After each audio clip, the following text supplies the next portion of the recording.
ரொம்ப அழகா பாடுற ஒரு பறவையை ஒரு பையன் வளர்த்து வந்தான். அது பாடுறத தன் நண்பர்கள் கிட்ட எல்லாம் காட்டி பெருமைப்படணும்னு அந்த பையனுக்கு ரொம்ப ஆசை. ஆனா அந்த பறவை பகல் நேரத்துல வாயே திறக்காது. இரவு நேரங்கள்ல மட்டும்தான் பாடும். அதனால அந்த பையனுக்கு ரொம்ப ஏமாற்றமா இருந்தது. இதெல்லாம் பார்த்துக்கிட்டு இருந்த ஒரு ஆந்தை, பாவம் அந்த சின்ன பையன், அவனுக்காகவாவது ஒரு நாள் பாட வேண்டியது தானே அப்படின்னு கேட்டுச்சான்.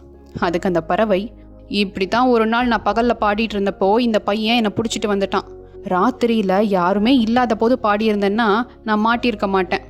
அதனால தான் நான் பகல்ல பாடுறதே இல்லைன்னு முடிவு பண்ணிட்டேன். அதுக்கு அந்த ஆந்தை சிரிச்சுக்கிட்டே, இனி நீ பாடினா என்ன பாடாட்டி என்ன, அதான் கூண்டுக்குள்ள மாட்டிட்டியே அப்படின்னு சொல்லுச்சு. எந்த ஒரு காரியத்தையுமே செய்யறதுக்கு முன்னாடி யோசிக்கணும். சிந்திக்காம சில விஷயங்களை பண்ணிட்டு அப்புறம் இனிமேல் இதை நான் பண்ணவே மாட்டேன் அப்படின்னு வருத்தப்பட்டு எந்த பிரயோஜனமும் இல்லை. ஞாபகம் வச்சுக்கோங்க, எல்லா நேரமும் நமக்கு 2வது வாய்ப்பு கிடைக்காது.